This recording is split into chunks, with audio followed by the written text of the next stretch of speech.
Governor Andy Beshear is now halfway through the first year of his second term, and he told me that he sees these last 3.5 years as a sprint to get as much done as he possibly can. It's exciting because the momentum from these last 4 years hasn't slowed down at all. Perhaps the biggest symbol of growth during Governor Beshear's tenure is the Ford battery plant, expected to employ 5,000 people. Last month, the governor celebrated the opening of a new job training center there.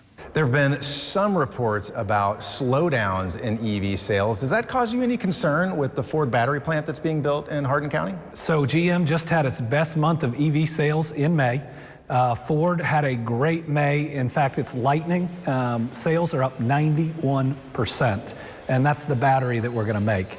You know, people talk about EVs, they're the future, and folks have tried to fight the future in the past and never won. In parts of the state hit by devastating floods and tornadoes, Beshear has also made recent announcements about new affordable housing developments. When I go back to these communities, I hear mixed reviews from residents. Are you happy with the pace of rebuilding and the speed with which financial assistance is coming to these communities? Well, I'm never satisfied with the pace. I believe our pace is as fast as any natural disaster of this size and scope, and there haven't been many, even in history. But I fully understand people wanting to be back in their homes. I mean, they had either a tornado or a flood take everything. I think if I was in their shoes, I'd be impatient too. I also asked Beshear how much he plans to campaign against this fall's school choice ballot initiative.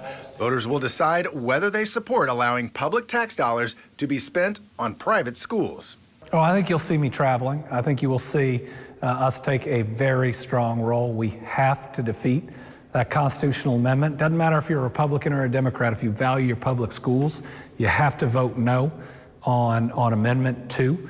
For a governor who has staked his career on education issues, it could be one of his most important missions yet. Mark Vanderhoff, WLKY News.